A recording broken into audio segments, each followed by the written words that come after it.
Last lecture में हमने क्या डिस्कशन किया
तो लास्ट लेक्चर में हमने फ्लक्स का डिस्कशन किया मैग्नेटिक फ्लक्स बात है नहीं what is magnetic flux number of magnetic lines of force passing normally through the given area. तो यहाँ से B अगर यूनिफॉर्म है तो ये वाला फॉर्मूला, और अगर B नॉन यूनिफॉर्म होगा तो it is integration of B dA cos theta, बराबर है। आवाज नहीं। फिर हमने फैराडेज ऑफ इलेक्ट्रोमैग्नेटिक इंडक्शन देखा था। फैराडेज ऑफ इलेक्ट्रोमैग्नेटिक इंडक्शन क्या है? whenever there is a change in magnetic flux an EMF is induced in the coil, right? Second law क्या था? Induced EMF is directly proportional to rate of change of magnetic flux, ठीक है? मतलब E किस पे dependent है? d phi by dt के variation पे, पाई के वेरिएशन पे, ठीक है? और जो induced EMF है it always opposes the induced EMF opposes the rate of change of magnetic flux, तो E is equal to minus d phi by dt होगा, ठीक है? ये किसने करेक्ट किया था? लेंस ने क्या ऑब्जर्व किया कि अगर मैं north pole of the coil magnet को कॉइल के टुवर्ड्स लेके जाता हूँ तो कॉइल क्या बन जाता है? नॉर्थ पोल, ठीक है? और अगर मैं नॉर्थ पोल को आगे लेके जाऊंगा तो क्या बन जाएगा? South pole. साउथ पोल को टुवर्ड्स लेके आऊंगा तो क्या बन जाएगा? South pole. साउथ पोल को अवे लेके जाओगे तो क्या बन जाएगा? अपोज करना है। अपोज कब करेगा? जब रिपल्सिव फोर्स आएगा टुवर्ड्स, ठीक है? और अट्रैक्टिव फोर्स आएगा moving away from the case में, बराबर है? North pole of the magnet, जैसे ये कॉइल है, फटाफट आंसर करो। ये कॉइल मैग्नेट, यहाँ पे मैग्नेट का ये नॉर्थ पोल, बताओ ये नॉर्थ पोल बनेगा साउथ पोल? करंट का डायरेक्शन क्लॉकवाइज कि एंटी क्लॉकवाइज? Anti clockwise. अगर ये डायरेक्शन ऐसा हुआ तो साउथ पोल। करंट का डायरेक्शन क्लॉकवाइज, ठीक है? यहाँ पे मान लो कि ये क्या है? ये south pole of the magnet, और ये क्या है? North pole of the magnet, ठीक है? South pole is moving towards, south pole बनेगा, ठीक है? कौन से डायरेक्शन में करंट फ्लो करेगा? Clockwise. And this south pole is moving away, north pole. कौन से डायरेक्शन में करंट फ्लो करेगा? Anti clockwise. क्लियर है? क्लियर? अब अगर हम इंड्यूस्ड ईएमएफ का मैग्नीट्यूड देखते हैं तो ये क्या आएगा? देखो ये इंड्यूस्ड ईएमएफ है तो I इज इक्वल टू क्या होगा? E divided by R, that is 1 upon R into d phi upon dt। Actually यहाँ d5/dt क्यों लिख रहा हूँ, क्योंकि यहाँ पे क्या E is equal to minus d5/dt है, तो कभी ये आंसर नेगेटिव आएगा कभी पॉजिटिव। ठीक है, करंट क्या है, करंट तो स्केलर क्वांटिटी है, तो सिर्फ मैग्नीट्यूड लिखेंगे, तो 1/r इंटू d5/dt। उसके बाद आपको याद होगा मैंने क्यू इंड्यूस भी बताया था, इंड्यूस्ड चार्ज फॉर्मूला क्या आया था, delta phi divided by R, where R is what, R is the resistance. ठीक है, उसके बाद हमने हीट एनर्जी का फॉर्मूला डिराइव किया, that is E square divided by R dt। ठीक है, या फिर आई स्क्वायर आर dt। और पावर का फॉर्मूला क्या होता है, E square divided by R या फिर I square into R, induced power होता है, क्या होता है, इंड्यूस्ड पावर। क्लियर है, कोई डाउट तो नहीं इसमें। तो ये सारी चीजें हमने लास्ट लेक्चर में डिस्कस किया था। आज सबसे पहले इनके ऊपर क्वेश्चन डिस्कस कर लेंगे, उसके बाद आगे। ठीक है, तो क्वेश्चन लिखना चालू करो आप लोग, बातें नहीं।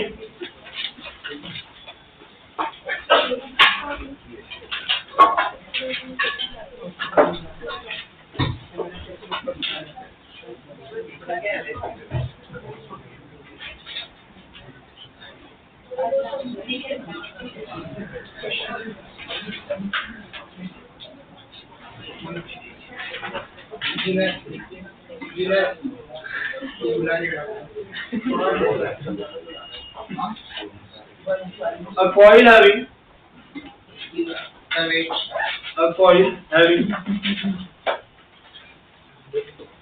500 square loops, a coil having 500 square loops, each of side 10 centimeter,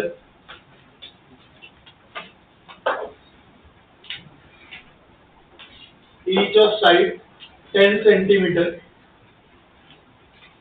is placed normal to the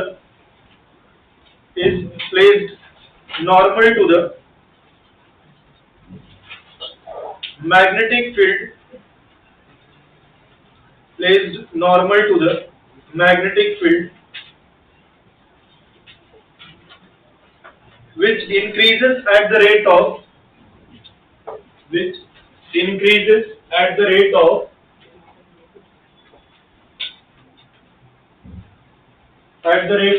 1.0 Tesla per second, which increases at the rate of 1.0 Tesla per second.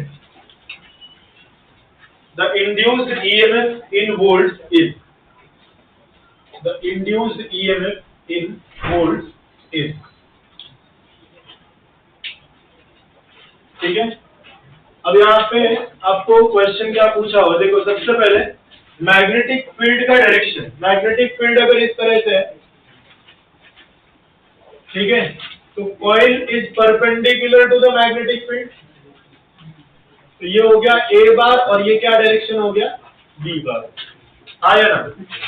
तो फाई की वैल्यू कितनी होगी, जल्दी बोलो, B into A into cos zero, that is B into A. अच्छा, E is equal to क्या होता है, d phi by d t, तो एरिया बाहर आ गया, यहाँ पे क्या लिखोगे, dB अपॉन dt। एरिया कितना है, एरिया कितना है, स्क्वायर है ना, तो स्क्वायर का एरिया क्या होता है, साइड स्क्वायर, तो 10 इंटू 10⁻² का होल स्क्वायर। ऐसे कितने हैं, 500 है, इंटू dB अपॉन dt कितना है, 1। सॉल्व करो, ये 10⁻² हो जाएगा, पूरा सॉल्व हो गया, है ना, इंटू 500, आंसर कितना आया, 5 वोल्ट। इंड्यूस्ड ईएमएफ कितना आया, 5 volt.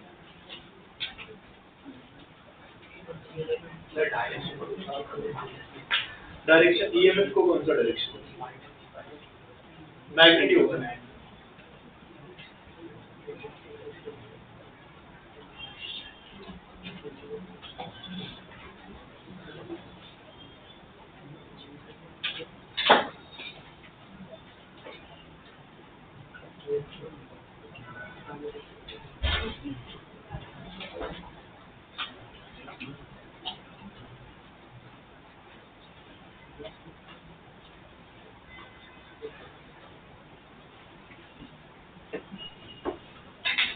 Done.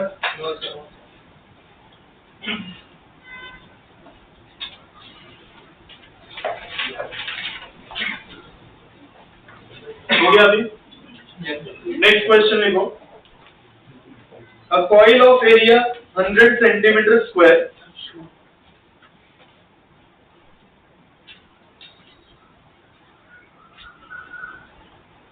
a coil of area 100 centimeter square has 500 turns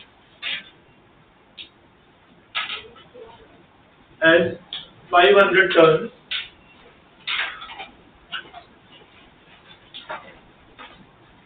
Magnetic field of 0.1 Tesla. Magnetic field of 0.1 Tesla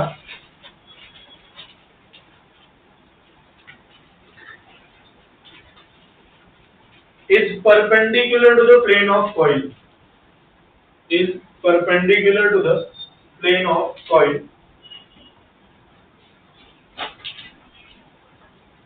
The field is reduced to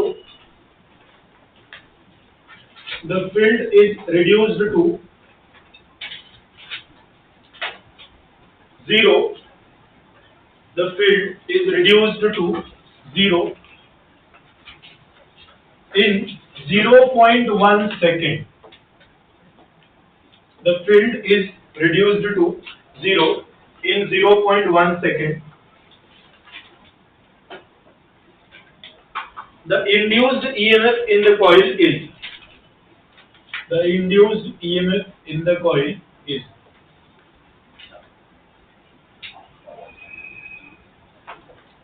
The induced EMF in the coil is.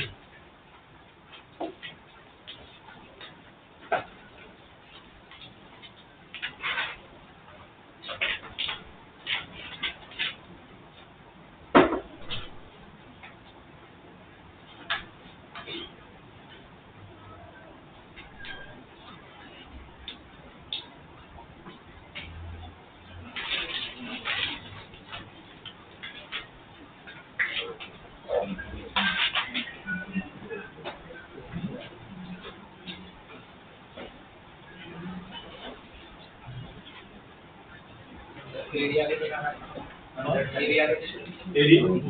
100 centimeter square. Yes. Induced EMF चाहिए. 100 volt.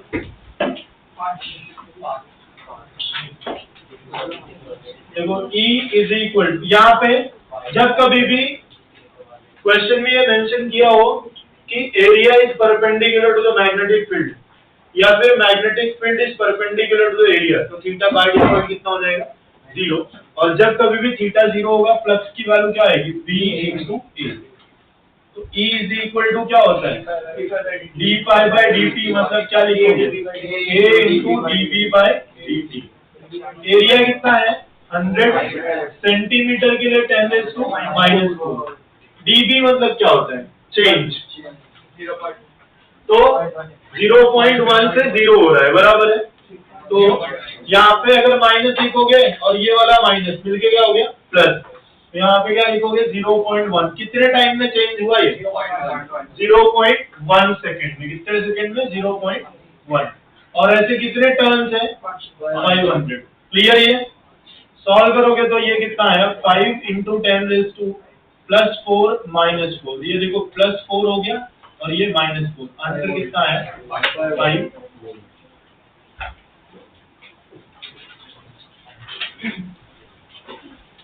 Done.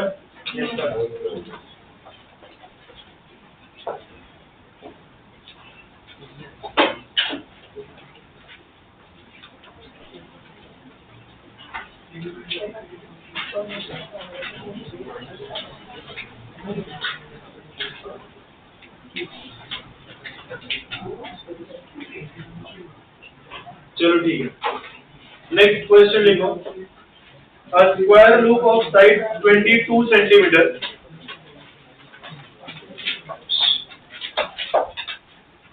a square loop of side 22 centimeter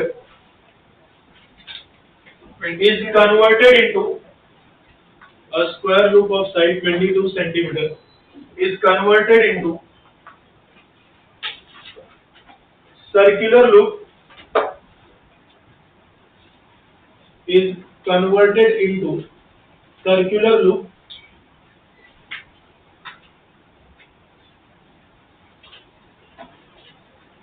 in 0.4 second. In 0.4 second. Converted into circular loop in 0.4 second. A uniform magnetic field of 0.2 Tesla. A uniform magnetic field of 0.2 Tesla directed normal to the loop,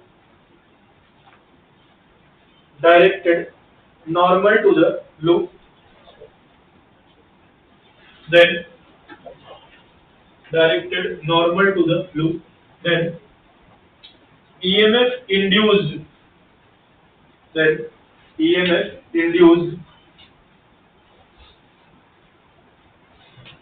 in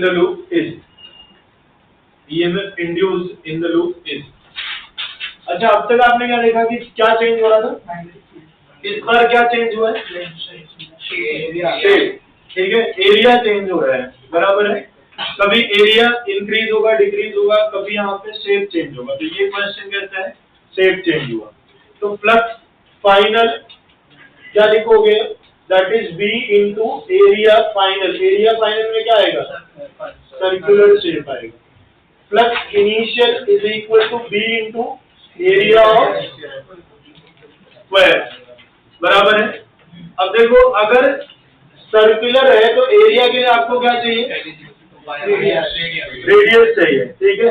तो पहले तो यहाँ पे circle है तो total length कितना हुआ? 88 centimetre is equal to 2 pi r, बराबर है।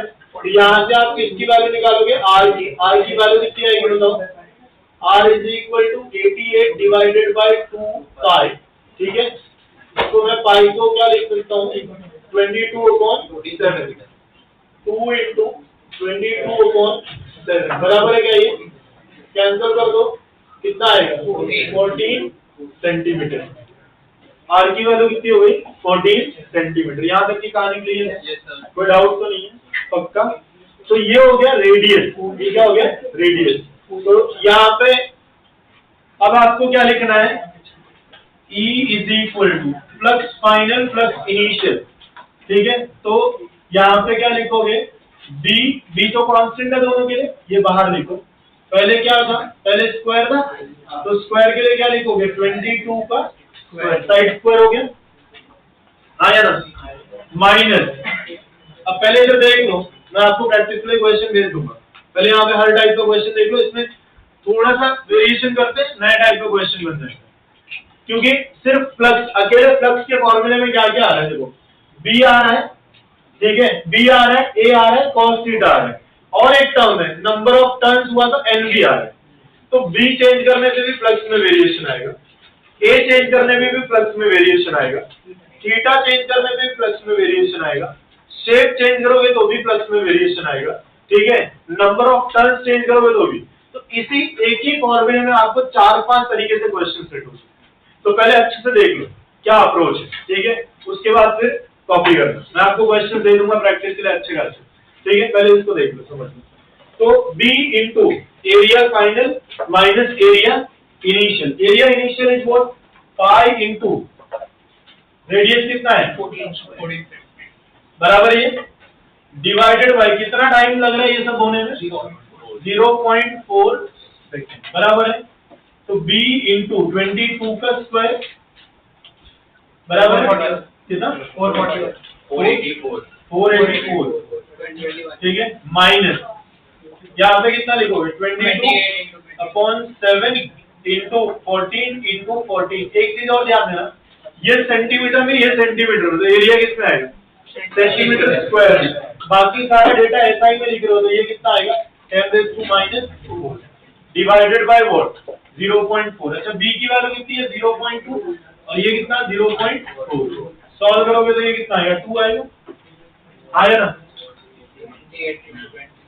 तो ये कितना आया, सब्ट्रैक्ट करोगे तो 22 दोनों में से कॉमन लेके सॉल्व कर लेंगे। 22 कॉमन ले लो, यहाँ पे बचा 22, यहाँ पे कितना 28 divided by 2 into 10 raise to -4 बराबर है। ये कैंसिल करोगे कितना आएगा, तो ये 3 हो गया। और e is equal to minus d pi by d t, तो माइनस और माइनस वो क्या हो जाएगा प्लस, ठीक है। तो यहाँ पे 66 into 10 raise to -4, 66 into 10 raise to -4। इसको आप रीराइट करोगे तो ये हो जाएगा 6.6 इंटू 10 रेज़ टू -3 वोल्ट।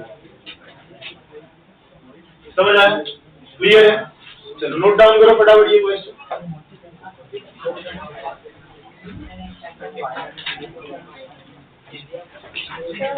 हाँ बोलो। सर्कल का पहला आएगा ना, फाइनल माइनस इनिशियल लिखते हैं, पहले सर्कल का ना। अच्छा बात करें सर, हाँ ठीक है चलिए। तो माइनस आएगा, माइनस तो प्लस आएगा।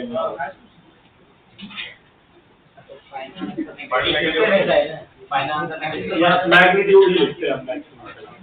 अगर ऑप्शन में पॉजिटिव नेगेटिव दोनों है तो आप नेगेटिव वाला लिखना, बट मैक्सिमम टाइम में ऑप्शन में भी पॉजिटिव आंसर लिखना। जो खाली पहले ध्यान से देखो, आंसर नेगेटिव आए पॉजिटिव आए, हमें क्या देखना होता है, सिर्फ मैग्नीट्यूड देखना होता है, ठीक है।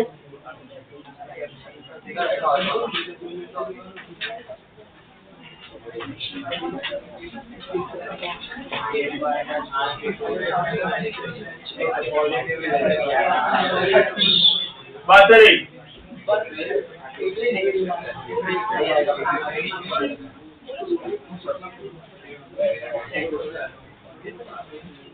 अभी तक मैग्नेटिक फील्ड कौन सा नहीं, मैग्नेटिक फील्ड चेंज वाले क्वेश्चन हो गए, एरिया चेंज हो गया, मतलब एरिया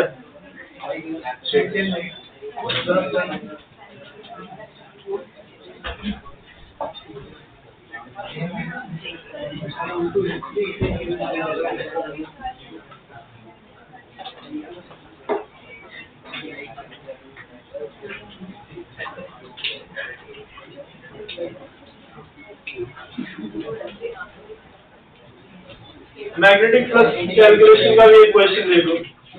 देखो square coin,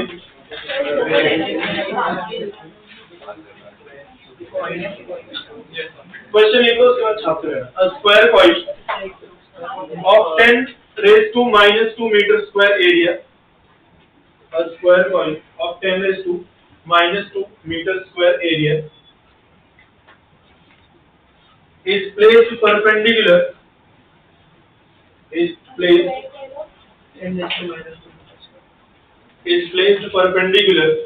to a uniform magnetic field, placed perpendicular to a uniform magnetic field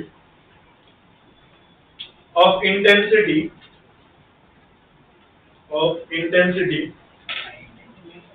10 raised to 3 Tesla. 10 raised to uniform magnetic field of intensity 10 raised to 3 Tesla. Magnetic flux through the coil is, magnetic flux through the coil is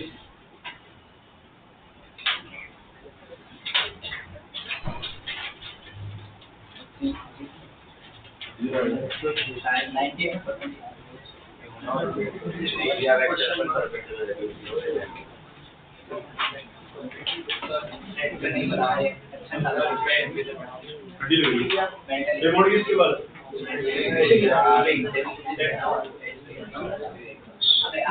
remote किसके पास? दोनों बड़ा 22 पे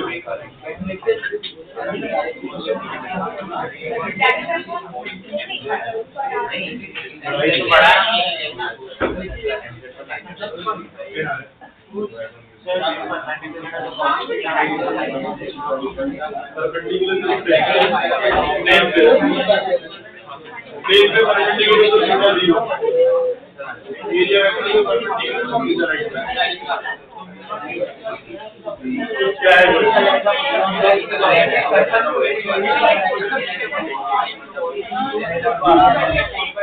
फिर आ रहा है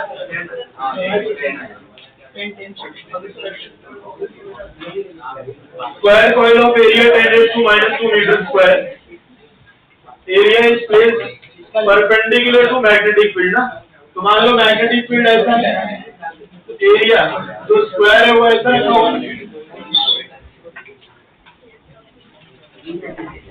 ये क्या है मैग्नेटिक फील्ड ऐसे ही ना, ये ए बार और यही किसका डायरेक्शन है बी बार, तो यहाँ पे थीटा 0 हो जाएगा।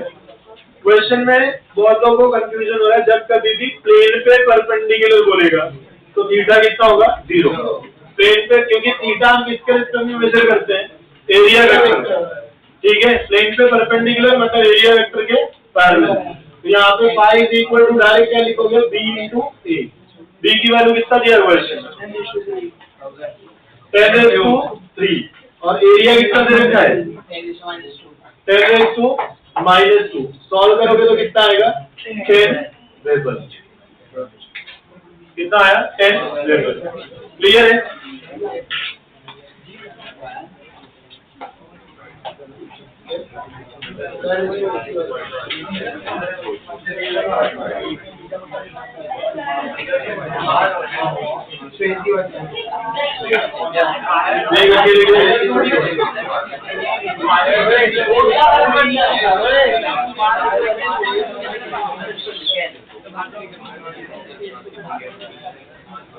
ये हो गया क्लियर है? नेक्स्ट क्वेश्चन देखो,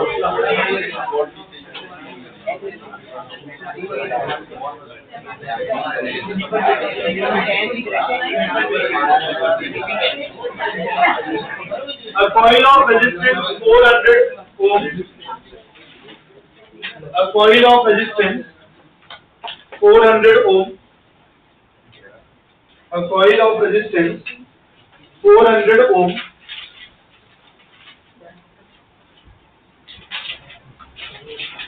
a coil of resistance 400 ohm is placed in the magnetic field,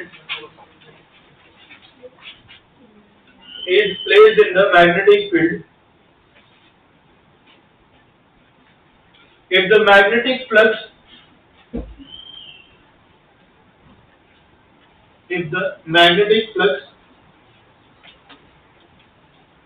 linked with the coil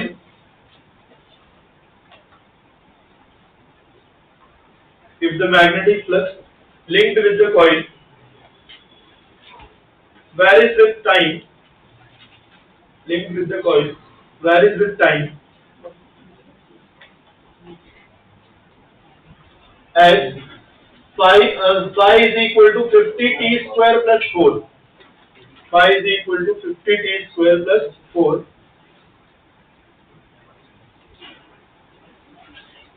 Then the current at t is equal to 2 seconds. Then the current at t is equal to 2 seconds. अब बताओ flux variable है कि constant है? हाँ variable, क्योंकि flux किसके respect में change हो रहा है टाइम के रिस्पेक्ट में। तो ईएमएफ रिड्यूस होगा कि नहीं होगा? तो पहले आप क्या निकालो रिड्यूस ईएमएफ, फिर क्या करो डिवाइड बाय आर कर दो।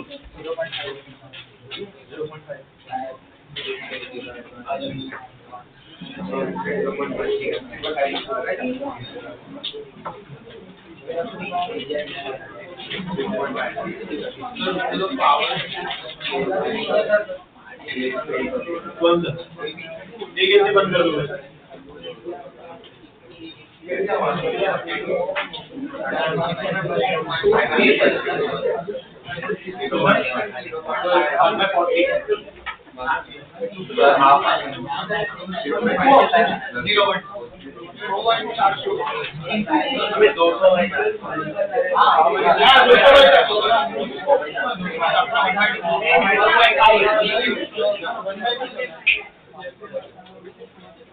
कितना है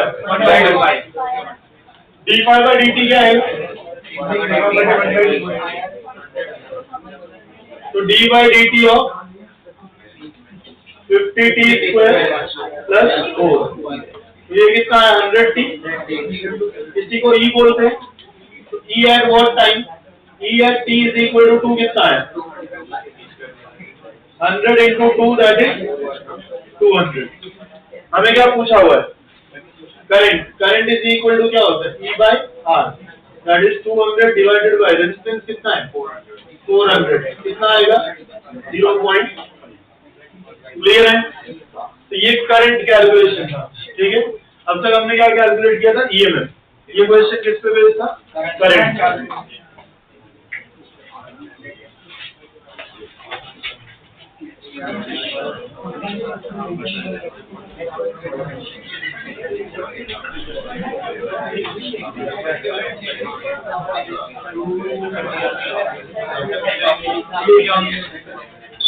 नेक्स्ट क्वेश्चन लिखो।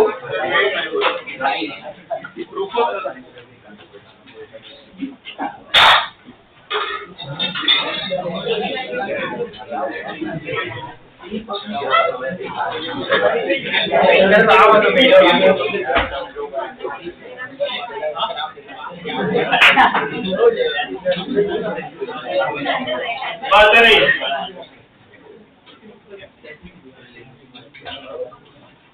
हो गया, बोलो। A square loop of wire, a square loop of wire, a square loop of wire, side length 10 centimeter, side length 10 centimeter is placed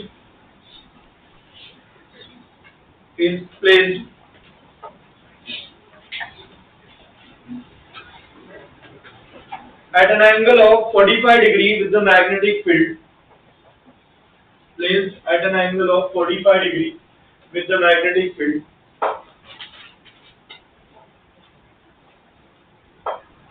with the magnetic field that changes uniformly from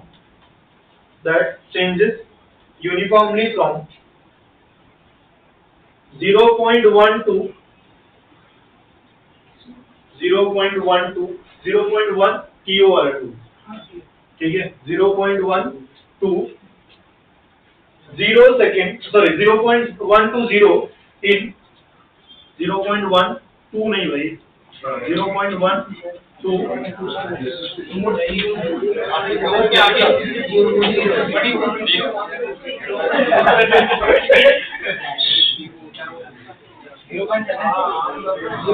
0.1 to 0 in 0.7 second, उधर लिखा हुआ है board पे 0.1 to 0 in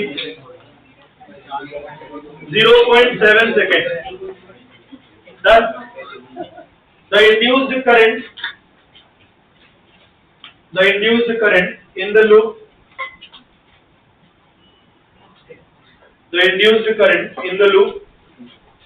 if its resistance is 1 ohm, the induced current in the loop, if its resistance is 1 ohm.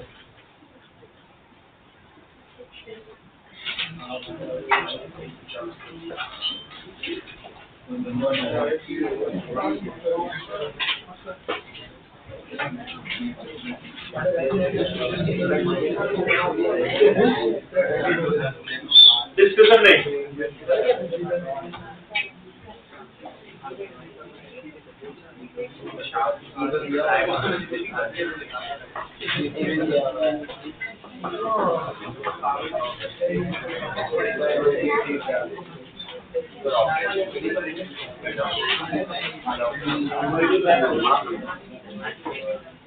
Million में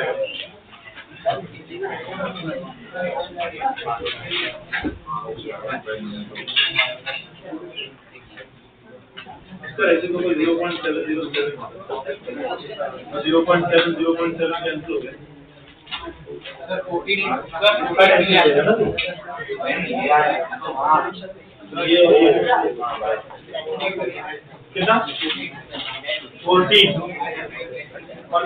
million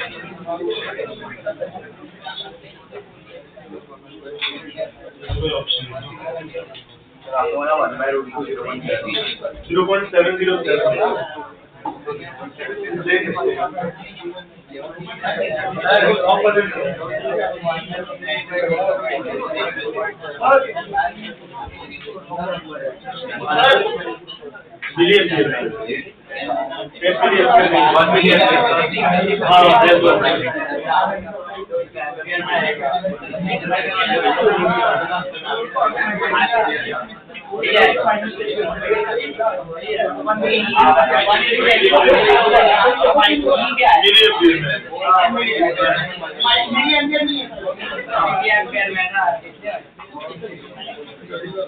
देखो इसके पहले वाले जितने भी क्वेश्चन थे उसमें angle between B bar and A bar was 0।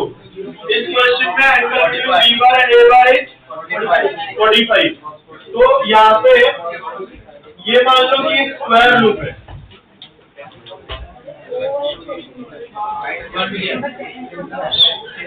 बातें नहीं, ये स्क्वायर लूप है, ये उसका एरिया वेक्टर हो गया, और ये क्या है मैग्नेटिक फील्ड। ये एंगल कितना हो गया 45 बराबर है। तो फाई इज इक्वल टू क्या लिखोगे B A cos 45, phi is equal to B A cos 45। अच्छा इसमें चेंज क्या हो रहा है मैग्नेटिक फील्ड, एरिया वेक्टर में और मैग्नेटिक फील्ड के बीच में एंगल चेंज। तो फ्लक्स कितना आया यहाँ पे B A divided by root, ये हो गया phi. E is equal to क्या होता है d phi by d t, 1/2a into d B upon d t, 1/2a into d B upon d t. 1/2 area क्या दिया हुआ है, एरिया कितना है 10 सेंटीमीटर है, साइड 10 सेंटीमीटर है। तो ये कितना आएगा direct 10 raise to minus area आ जाएगा। सॉल्व करने के बाद एरिया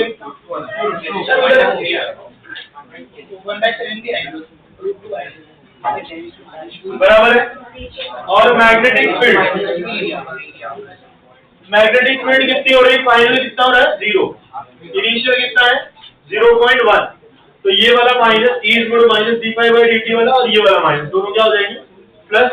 यहाँ पे क्या लिखोगे 0.1 डिवाइडेड बाय 0.7 बराबर है। कितने टर्न्स वगैरह भी दिया हुआ है नहीं, क्या हुआ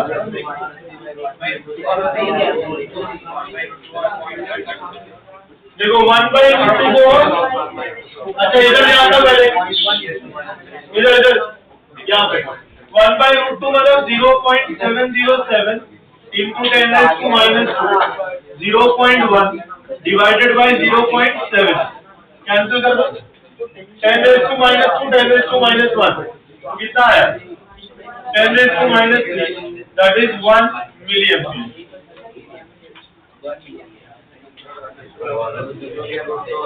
1 मिलीएम्पियर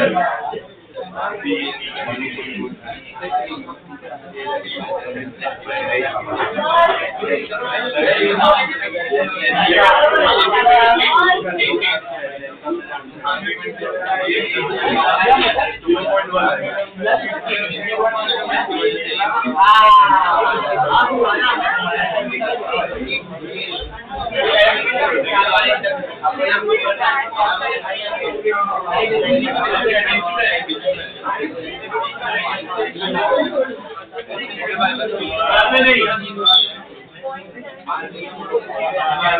1/√2 की वैल्यू होगी 0.707।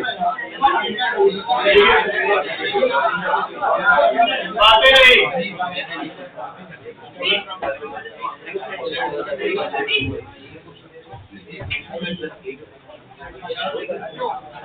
करंट के ऊपर कितने क्वेश्चन हुए 2 हो गए, ठीक है। चार्ज के क्वेश्चन देख लेते हैं।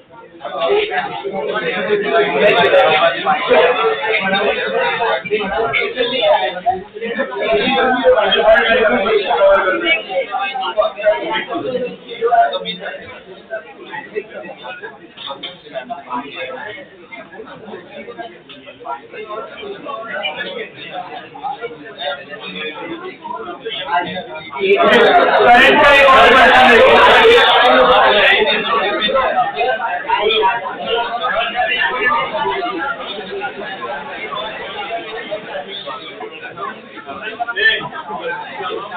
बातें नहीं देखिए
If a coil of 40 tons 40, if a coil of 40 tons area 40 tons area 4 centimeter square, number of tons कितना है 40 और एरिया कितना है 4 centimeter square is suddenly removed from the magnetic field, is suddenly removed from the magnetic field,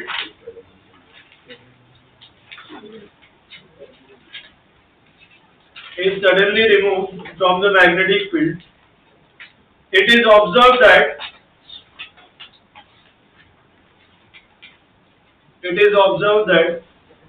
a charge of 2 into 10 raised to minus 4, a charge of 2 into 10 raised to minus 4 coulomb, 2 into 10 raised to minus 4 coulomb flows into the coil, flows into the coil.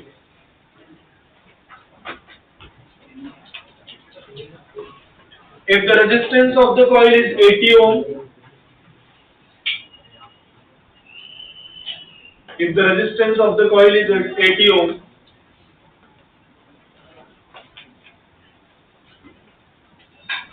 then the magnetic flux density, magnetic flux density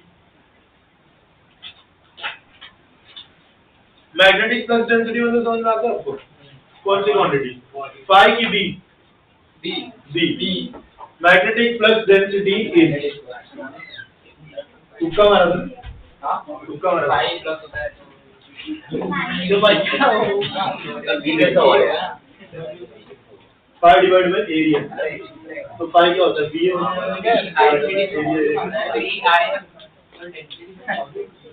भाई density 3 type का होता है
कितना answer आया?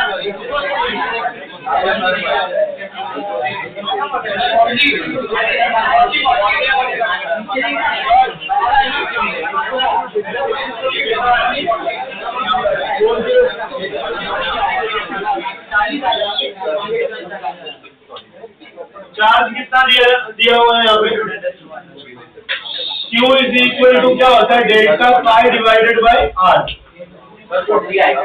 देखते हैं, delta pi is equal to Q into R. Delta pi is equal to Q into R. अच्छा, phi is equal to B A, right? ये हो गया Q into M B A, क्योंकि यहाँ से नंबर ऑफ टर्न्स भी है। यहाँ से बी की वैल्यू कितनी आएगी? Q into r divided by A into n. Q की वैल्यू कितनी है? 2 इंटू 10⁻⁻⁴। R की वैल्यू कितनी है? 80। A की वैल्यू कितनी है? 1600।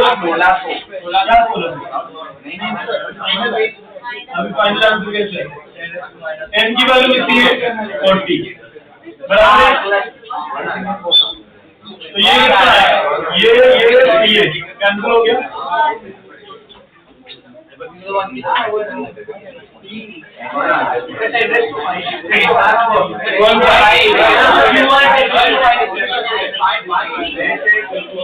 फाइव बाई ए ही बी होता है। क्या हुआ?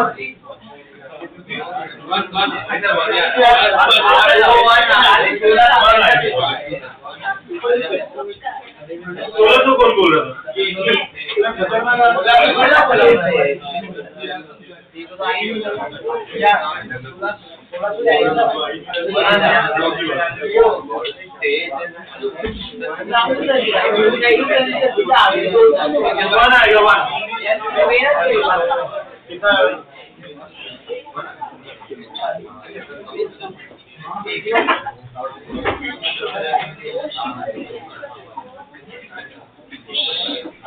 ये हो गया।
In a magnetic field of 0.05 Tesla, in a magnetic field of 0.05 Tesla,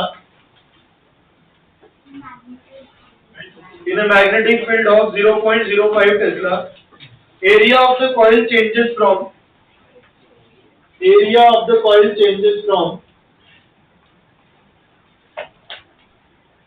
101 centimeter square to 101 centimeter square to 100 centimeter square. 101 centimeter square to 100 centimeter square without changing the resistance, which is 100 ohm. Without changing the resistance, which is 2 ohm. Without changing the resistance, which is 2 ohm. The amount of charge that flow during this period is. The amount of charge that flow during this period is. The amount of charge that flow during this period is.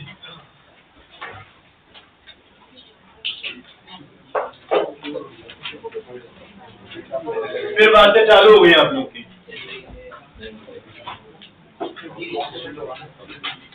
Be constant area change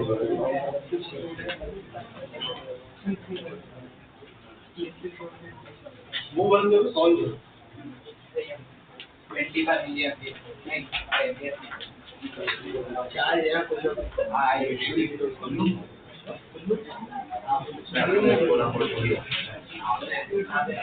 अरे into 10 minus 25 into 10 to minus 7 कितना 25 into 10 to minus 7 correct है।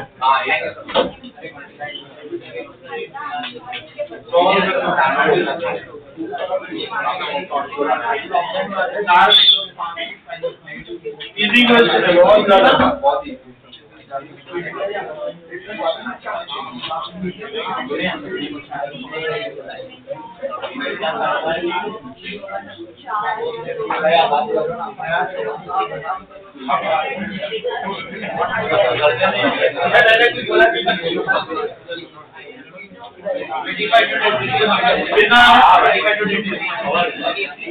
देखो Q is equal to delta pi divided by R, बराबर है।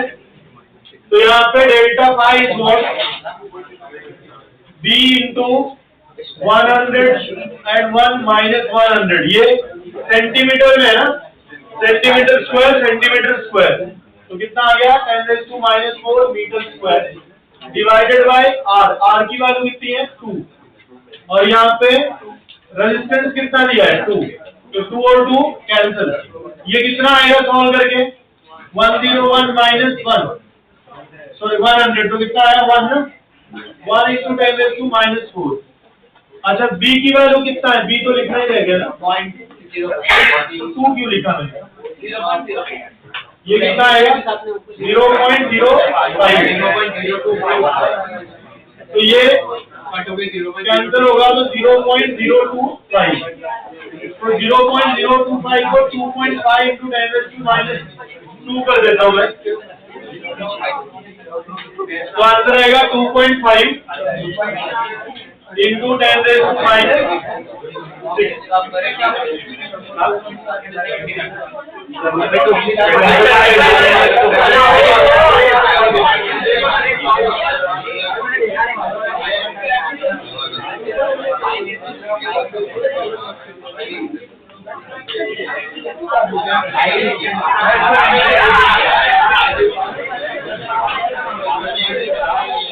अच्छा आवाज नहीं, हमने शेप वेरिएशन वाले क्वेश्चन कर लिए, मैग्नेटिक फील्ड चेंज वाले क्वेश्चन कर लिए, एरिया इंक्रीज डिक्रीज वाले क्वेश्चन कर लिए, एक क्वेश्चन जिसमें एंगल चेंज होगा, ठीक है। एंगल चेंज वाले क्वेश्चन देखो, क्वेश्चन लिखो coil has an area of, question लिखो a coil has an area of, a coil has an area of 0.05 meter square a coil has an area of 0.05 meter square and it has 800 turns. Question ध्यान से देख लेना, ठीक है। Area 0.05 है, right, और number of turns कितना बोला? 800। चलो आगे। It is placed perpendicular to the magnetic field. It is placed perpendicular to the magnetic field.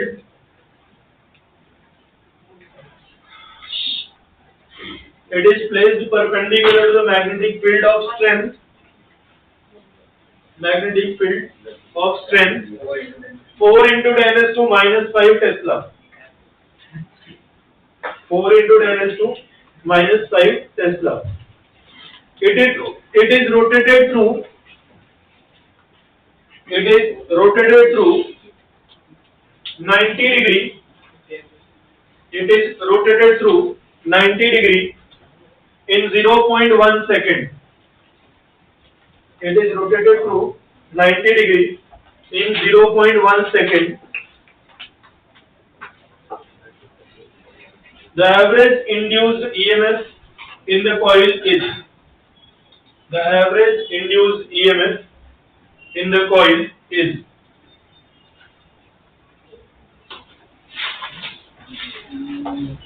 The average induced EMF in the coil is.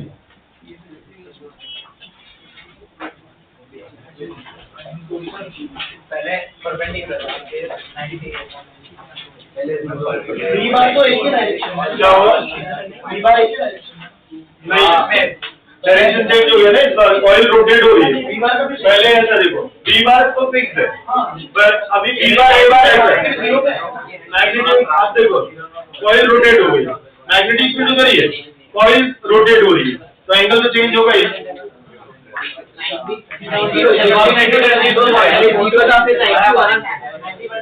जो भी हो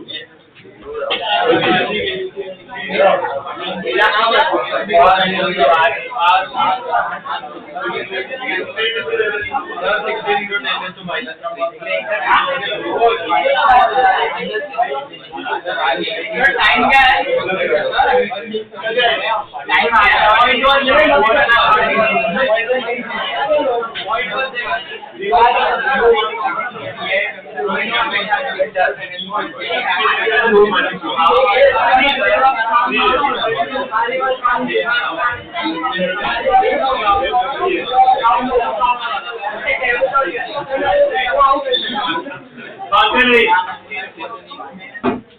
इनिशियली जो कॉइल है वो परपेंडिकुलर है ना,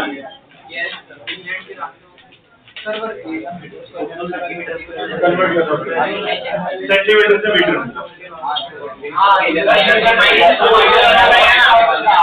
एक सेकंड, ये हो गया मैग्नेटिक फील्ड और ये हो गई कॉइल, बराबर ना। तो कॉइल का एरिया वेक्टर और मैग्नेटिक फील्ड बात नहीं। ये इनिशियल कंडीशन, कौन सी कंडीशन हो गई? अब उसके बाद अभी कॉइल ऐसी है ना, फिर कॉइल ऐसे रोटेट होगी, कॉइल ऐसे रोटेट होगी, मैग्नेटिक फील्ड अभी भी इधर है, बट एरिया वेक्टर इस बार क्या हो गया? आउटवर्ड। तो यहाँ पे फ्लक्स कितना है? BA, और यहाँ पे फ्लक्स कितना आएगा? 0। यहाँ पे थीटा की वैल्यू कितनी है? 0। थीटा 0 तो फ्लक्स कितना आएगा? BA। phi is equal to BA cos 0, answer कितना है? BA। और यहाँ पे थीटा की वैल्यू कितनी हो गई? 90। cos 90 कितना होता है? 0। तो phi की वैल्यू कितनी हो गई? 0। तो E is equal to क्या लिखते हो? d phi by dt। तो फ्लक्स इनिशियल फ्लक्स फाइनल का डिफरेंस कितना आया? BA divided by time. B कितना है? 4 into 10 raised to minus 5। Area कितना है? 5 into 10 raised to minus 2। Number of turns कितने हैं? 800। कितना टाइम लगा ये सब में? 0.1 सेकेंड। तो 10 raised to minus 1। सॉल्व करो तो ये कितना होगा? ये और ये मल्टीप्लाई करो। सबका ध्यान यही है ना? मुझे ऐसा लग नहीं रहा है भाई बुद्धि गई 5 4 से कितना होता है 20 into 800 करोगे तो कितना आएगा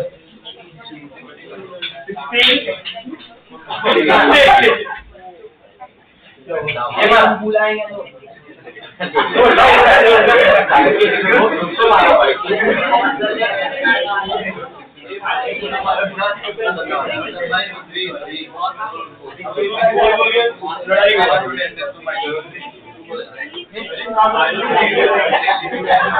तो ये -5 हो गया -6 और यहाँ पे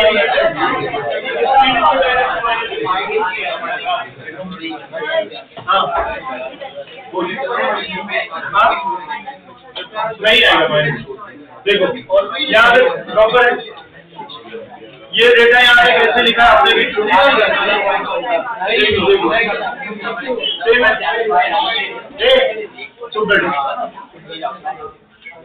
तो ये कितना हो गया इसको मल्टीप्लाई करो तो 20 बराबर है 20 का 1 0 और फिर 2 into 8 करोगे तो 16 और 800 का 2 0 तो 16,000 आएगा 10 raised to -5 -2 -7 -1 ऊपर जाएगा तो कितना हो जाएगा +1 तो कितना है 16,000 into 10 raised to -6 तो 16 into 10 raised to -3 ये क्या है इंड्यूस्ड ईएमएफ ठीक है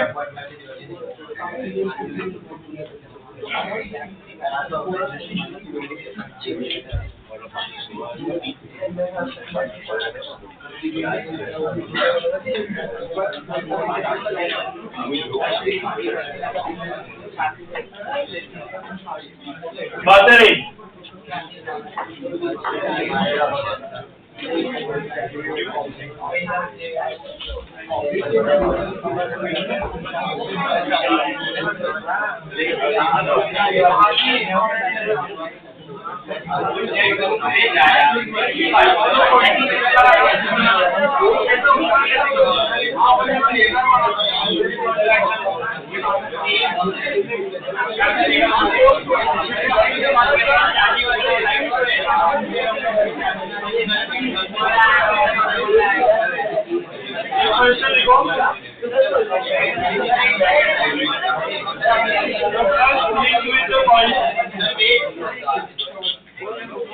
Question लिखो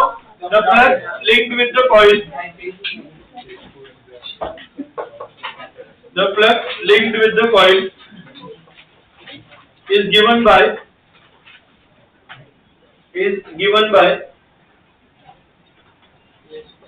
phi is equal to t cube plus 3t minus 7 phi is equal to t cube plus 3t minus 7 where the graph between time axis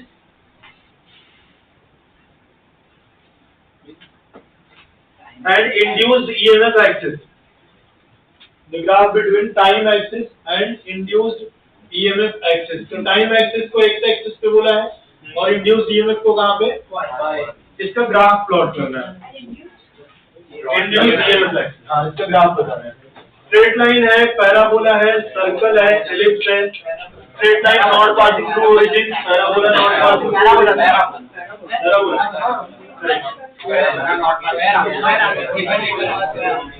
अच्छा parabola में कौन सा नॉट पासिंग थ्रू ओरिजिन अगर यहाँ पे मैं इसको क्या लिखूं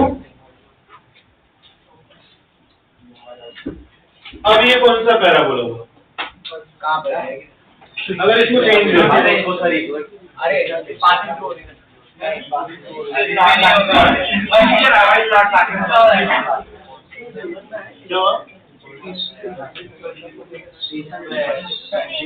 अच्छा पहले जो क्वेश्चन था वो देख लेते हैं पहले वाला क्या था क्या लिखोगे d5/dt राइट तो यहाँ पे t cube plus 3t minus 7 बोलो फटाफट 3t स्क्वायर तो ये तो क्या हो गया पैराबोला ठीक है और 3 क्या है कांस्टेंट है ना तो यहाँ पे e की वैल्यू अगर मैं t की वैल्यू 0 पुट करूंगा तो e की वैल्यू कितनी है 3, और अगर मैं यहाँ पे e की वैल्यू 0 पुट करूंगा तो t की वैल्यू कितनी आ रही है -1, बराबर है। मतलब ये ग्राफ कहां से जाएगा, ये जो पैराबोला है ये स्टार्ट कहां से हो रहा है, जब t की वैल्यू 0 है तो ग्राफ कहां पे, यहाँ पे है ना। हाँ तो वन आएगा, अंदर भी -1 आएगा, अच्छा आयोटा में आएगा। तो ये कुछ इस तरह से आएगा ना, यहाँ से स्टार्ट होगा पैराबोला, ये इस तरह से आएगा, यहाँ से स्टार्ट होगा। ऐसा होगा कि ये वाला ग्राफ x² 4ay का ग्राफ ऐसा होता है ना, ऐसा होगा बराबर ना। अच्छा x² 4ay पैराबोला क्या होता है, x² 4ay का इसका इक्वेशन इस ग्राफ पे प्लॉट करते तो ऐसा आता है ना, आया ना, ठीक है। तो ये वाला जो ग्राफ है ये ऐसा लग रहा है कि यहाँ पे जब t की वैल्यू जब x की वैल्यू 0 तो y की वैल्यू इसमें कितनी है 0, जब यहाँ पे x की वैल्यू 0 पुट करो मतलब t की वैल्यू 0 पुट करने पे e की वैल्यू कितनी आएगी 3। तो ये वाला जो पोर्शन है ये यहाँ से स्टार्ट है, यहाँ से समझ आएगा। उधर पर जब e 0 है वो c तो आयोटा है, हाँ जब t 0 अगर e 0 है आयोटा अगर e को आपने 0 डाल दिया, e को 0 कर दिया, हाँ तो t क्या इमेजिनरी है, मतलब e कभी भी 0 होगा ही नहीं, टाइम इमेजिनरी नहीं होता, नॉट टचिंग बाय ठीक है। अच्छा थोड़े से क्वेश्चन हम लोग लेंस लॉ पे देख लेते हैं।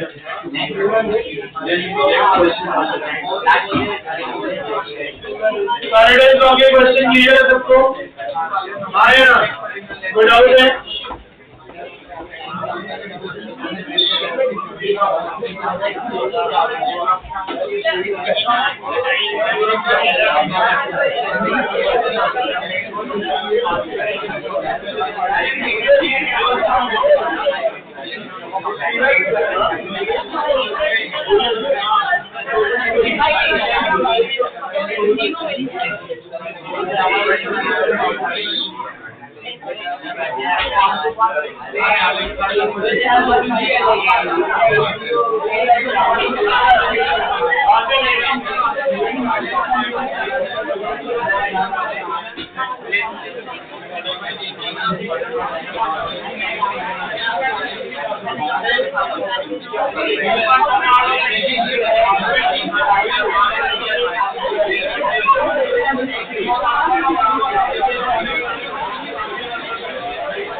ये कॉइल है,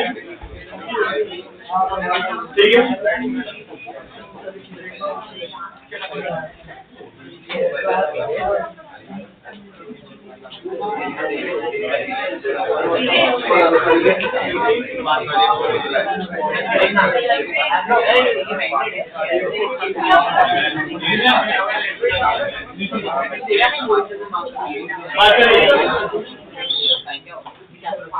यहाँ पे ये एक कॉइल है और ये एक मैग्नेट है, ठीक है। ये फ्रीली फॉलिंग मैग्नेट है। अब अगर ये मैग्नेट यहाँ पे है, ठीक है, तो इसका एक्सेलरेशन आपको बताना है, इक्वल टू जी होगा, ग्रेटर देन जी होगा, या फिर लेस देन जी होगा, या फिर none of the above. Constant होगा और लेस देन। सुन लो, मैं जब क्वेश्चन खत्म नहीं होगा, 3 पोजीशन पे, एक पोजीशन यहाँ, दूसरा पोजीशन यहाँ और तीसरा पोजीशन यहाँ। फर्स्ट में इक्वल टू 0 और पे हाँ कोई भी करंट कंडक्ट सोच के आंसर दो, कोई जल्दीबाजी नहीं है, ठीक है। हाँ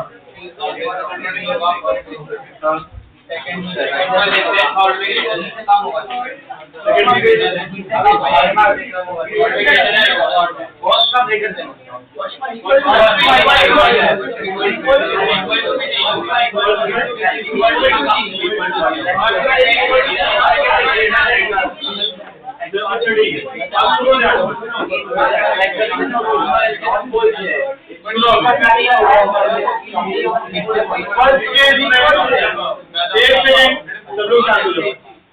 केस वन जो है, केस वन में मैग्नेट जो है it is moving towards the coil, तो मैग्नेटिक फ्लक्स चेंज होगा जिसकी वजह से इंड्यूस्ड करंट आएगा या फिर इंड्यूस्ड ईएमएफ आएगा and it will oppose the motion of the magnet.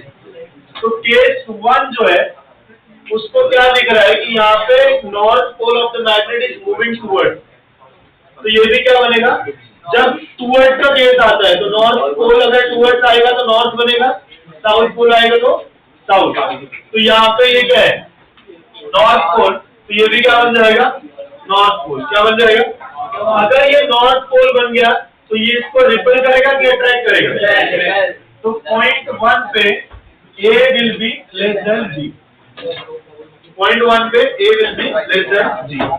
Point two बातें नहीं, पॉइंट टू पे यहाँ पे पूरा का पूरा magnet well inside the solenoid है या फिर वेल इनसाइड द कॉइल है। अब कॉइल के अंदर वो जब तक है तब तक फ्लक्स में कोई वेरिएशन नहीं है, क्योंकि मैक्सिमम जितनी लाइन वहां पे लिंक हो सकती थी वो सारी लिंक हो चुकी है। तो यहाँ पे इसके ऊपर मैग्नेटिक फोर्स कितना होगा, 0, ठीक है। इसीलिए जब फैराडे ने एक्सपेरिमेंट किया, कॉइल के अंदर जब मैग्नेट रखा तो भी करंट फ्लो नहीं हुआ था, बिकॉज वहां पे मैक्सिमम लाइंस ऑफ फोर्स इससे पास हो रही है, कोई वेरिएशन नहीं हो रहा है। यहाँ पे ईएमएफ तब इंड्यूस होता है जब वेरिएशन होता है, तो यहाँ पे वेरिएशन नहीं हो रहा है तो ईएमएफ इंड्यूस नहीं होगा, और इंड्यूस ईएमएफ नहीं है तो कोई इसको अपोज करने वाला नहीं है, बराबर है। तो it will fall under the influence of gravity. Now third point, position 3 पे ये जो मैग्नेट जब यहाँ से बाहर निकलेगा तो ये साउथ पोल और ये क्या है, ऐसा लग रहा है कि south pole is moving away from the magnet, south pole is moving away from the. अब अगर ये साउथ पोल मूविंग अवे है तो ये क्या बन जाएगा, नॉर्थ पोल। ये नॉर्थ बनेगा तो ये ऑटोमेटिकली क्या बन जाएगा, साउथ। और ये क्या करेगा, नॉर्थ इसको अट्रैक्ट करेगा ना, ऊपर खींचेगा ना, तो जब ये ऊपर खींचेगा तो इसका acceleration will be less than acceleration due to gravity. बात समझ में आई सबका, रीजन समझ में आया, ठीक है। तीनों पॉइंट की एक्सीलरेशन सीखो अपने टाइम में, ठीक है, रीजन के साथ। ब्रेकर कहीं नहीं होगा भाई, ये मैग्नेट को खींच रहा है ना, ये नॉर्थ बन गया, ये साउथ, साउथ को जब खींचेगा ना तो ऐसे ही इक्वल टू सी पॉसिबल है, तुम तो ग्रेटर बोल रहे हो। अगर ये पुश करता तब ग्रेटर देन जी होता है। यहाँ पे इसको क्या दिखाई देगा, south pole is moving away ना, south pole is moving away, moving away में ये क्या बन जाता है, उसको ऑपोजिट बन जाता है, ठीक है। अगर वो साउथ है तो अभी नहीं, ये इस केस में साउथ है, ये आ रहा है, ये नॉर्थ है, ये साउथ है।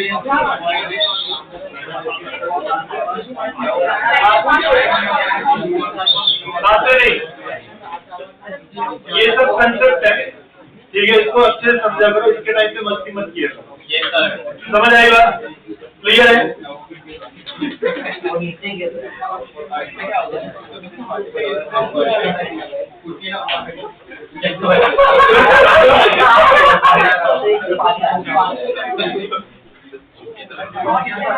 ये कॉइल है, ठीक है। कॉइल को हमने कहाँ पे रखा है, एक्सटर्नल मैग्नेटिक फील्ड में, जो क्या हो रहा है, डिक्रीज हो रहा है। क्या हो रहा है, तो कॉइल, अगर यहाँ पे मैग्नेटिक फील्ड डिक्रीज होगी तो फ्लक्स क्या होगा, डिक्रीज होगा कि इंक्रीज होगा, डिक्रीज होगा। तो फ्लक्स के डिक्रीज होने पे भी चेंज ऑफ फ्लक्स होगा, तो यहाँ पे ये भी इंड्यूस होगा, करंट फ्लो होगा। करंट का डायरेक्शन बताना है, what will be the direction of induced current? What will be the direction of induced current? Induced magnetic field नहीं बोला मैंने.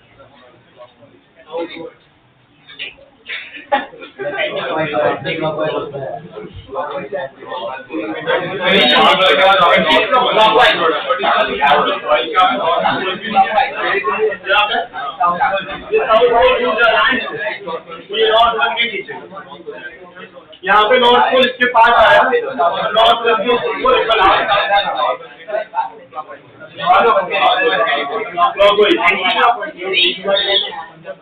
देखो यहाँ पे बी डिक्रीज हो रहा है, ये उसको क्या करना चाहेगा? कांस्टेंट रखना चाहेगा. कांस्टेंट रखने के लिए जितना इसमें डिक्रीमेंट होगा उतना ही वो एड अप करना चाहेगा. ये बात आप बहुत ध्यान से सुन नहीं रहे. इसका रीजन समझो कि यहाँ पे करंट का डायरेक्शन क्यों आता है, कौन सा डायरेक्शन में आएगा और क्यों. पहली चीज, बी डिक्रीज हो रहा है. इंड्यूस्ड ईएमएफ का कंसेप्ट क्या है? Induced EMF opposite the rate of change of magnetic flux. वो नहीं चाहता कि मैग्नेटिक फ्लक्स क्या हो, चेंज हो. अब चेंज में यहाँ पे कौन सा चेंज है? डिक्रीज है. डिक्रीज है तो ये उसको क्या करना चाहेगा? इंक्रीज करना चाहेगा. क्या करना चाहेगा? इंक्रीज.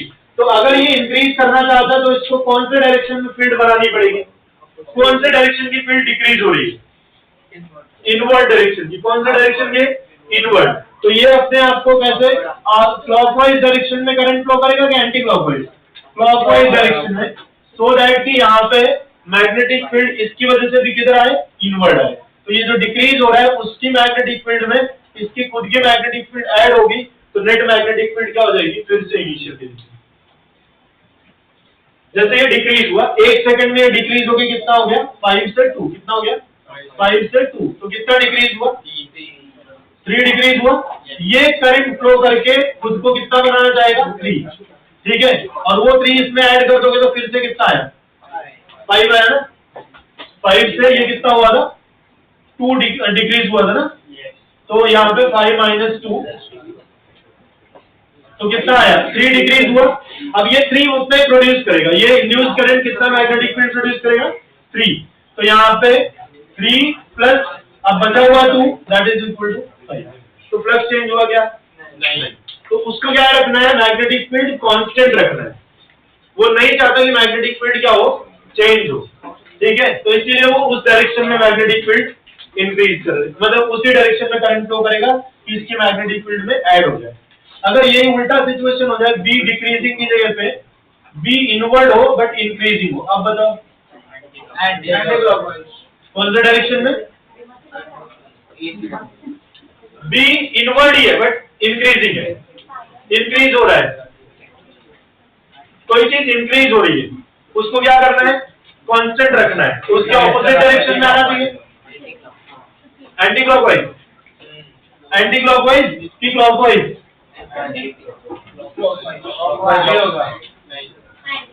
पहले तो इसकी मैग्नेटिक फील्ड कौन से डायरेक्शन में इंक्रीज हो रही है? इनवर्ड. इसकी मैग्नेटिक फील्ड कौन से डायरेक्शन में इंक्रीज हो रही है? इनवर्ड. तो यहाँ पे ये कौन से डायरेक्शन में मैग्नेटिक फील्ड बनाएगा? आउटवर्ड.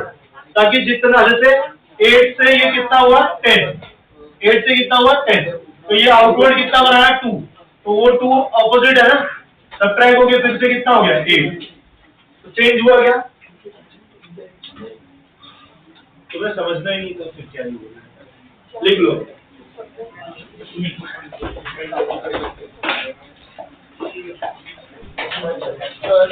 हाँ.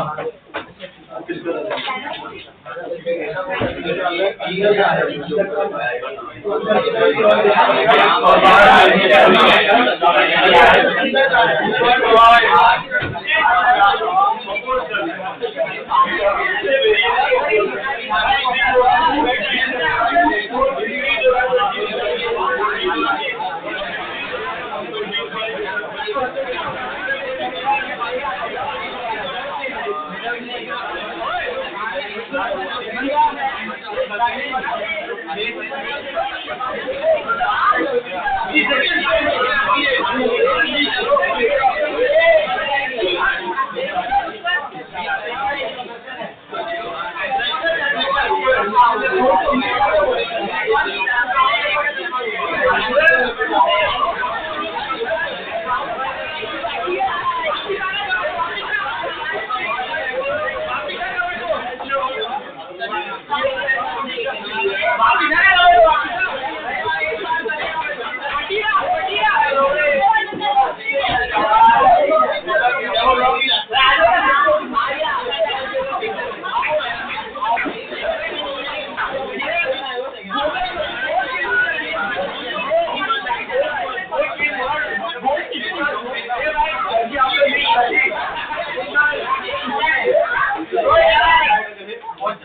क्या